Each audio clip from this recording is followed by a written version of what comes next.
আসসালামু আলাইকুম ওয়া রাহমাতুল্লাহ।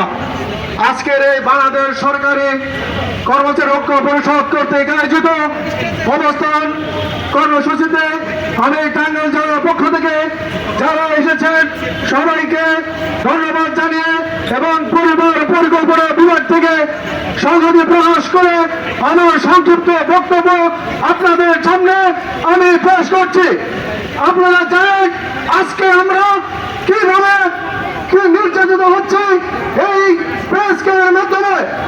2015 সালে যে পে স্কেল বিগত সরকার দিয়েছে তাদেরকে আমরা বলেছিলাম আমাদের মর্যাদা সহ এবং 5 বছর অন্তর অন্তর আপনারা পে কমিশনের মাধ্যমে আমাদের বেতন বাড়া দিয়ে আপনারা বৃদ্ধি করবে।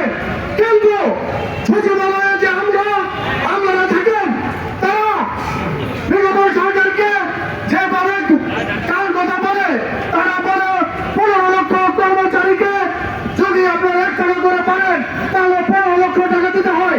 আমি তাদেরকে বলতে চাই আপনারা যারা 78,000 বেতন দিতেছেন আজকে যারা 20 জন দিয়ে 8,200 টাকা বেতন দিতেছেন এখানে 10 গুণ বৃদ্ধি করে আপনারা বেতন দিতেছেন। যদি একজন আমলাকে যদি 78,000 দেওয়া হয় তাহলে 10 গুণ কি হয়? যদি এখানে কর্মকর্তারা যদি 2 লক্ষ থাকে আপনারা 10 গুণ এখানে পূরণ করেন 20 লক্ষ কর্মচারী বেতন তারা ঘরে নিতেছে। এটাকে ঠিক নয়। আপনারা জানেন আজকে আমরা যে বৈষম্যের শিকার হচ্ছি, যদি সামনের বাজেটে 50% বর্গ ভাতা দেওয়া না হয় আমি সকলকে আমাদের নেতৃবৃন্দকে আহ্বান জানাবো আপনারা লকডাউন আপনারা কর্মবিরতি দিয়ে আমাদের যে দাবি আপনারা বাস্তবায়ন করবেন। ইনশাআল্লাহ আপনারা পাশে থাকবেন। থাকবো।